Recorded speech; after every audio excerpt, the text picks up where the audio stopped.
Assalamualaikum warahmatullahi wabarakatuh. Pada kesempatan yang berbahagia ini, saya akan menjelaskan sedikit tentang yang namanya teori belajar dari tokoh yang bernama Bloom. Teori belajar Bloom merupakan salah satu teori aplikatif dalam psikologi belajar kognitif. Bloom dalam Budi Ningsih tahun 2005 dengan teori taksonomi belajar mengatakan bahwa ada dua faktor utama yang dominan terhadap hasil belajar, yaitu karakteristik siswa yang meliputi kemampuan, minat, hasil belajar sebelumnya, dan terakhir motivasi. Dan tentunya karakter pengajaran yang meliputi guru dan fasilitas belajar. Jadi taksonomi tadi itu merupakan singkat kata dari yang pernah dicetuskan oleh tokoh yang namanya Bloom.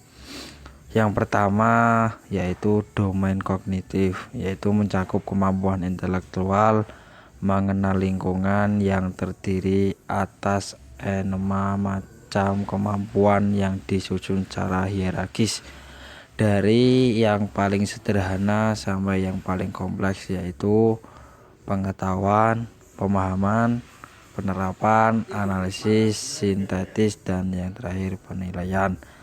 Dan yang nomor 2 ada yang namanya domain afektif, mencakup kemampuan-kemampuan emosional dalam mengalami, menanggulangi, dan menghayati sesuatu hal yang meliputi 5 macam kemampuan emosional yang disusun secara hierarkis, yaitu kesadaran, partisipasi, penghayatan nilai, pengorganisasian nilai, dan yang terakhir karakteristik diri.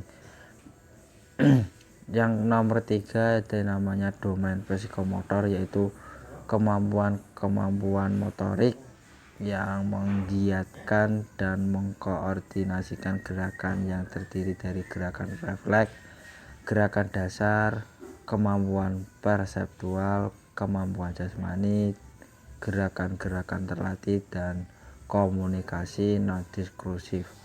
Belum mengembangkan yang namanya taksonomi dalam bentuk domain kognitif tadi. Taksonomi merupakan metode untuk membuat urutan pemikiran dari tahap dasar ke arah yang lebih tinggi dengan 6 tahapan. Yang pertama, knowledge atau yang namanya pengetahuan, ialah kemampuan untuk menghafal, mengingat, atau mengulang informasi yang telah diberikan. Comprehension yang kedua yaitu pemahaman, ialah kemampuan untuk menginterpretasi atau mengulang informasi dengan bahasanya sendiri. Application atau aplikasi yaitu kemampuan menggunakan informasi, teori, dan aturan pada situasi baru. Analisis ialah kemampuan mengurai pemikiran yang kompleks dan mengenai bagian-bagian serta hubungannya. Dan yang nomor 5 ada yang namanya sintetis, ialah merupakan kemampuan mengumpulkan komponen yang sama guna membentuk suatu pola pemikiran yang baru.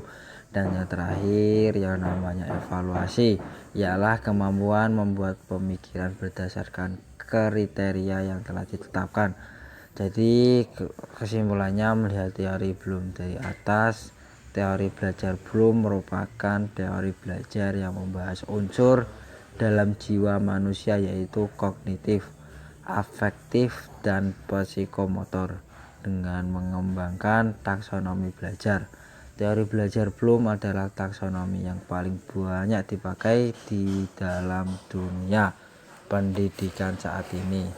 Sekian yang bisa saya sampaikan, kurang lebihnya mohon maaf. Assalamualaikum warahmatullahi wabarakatuh.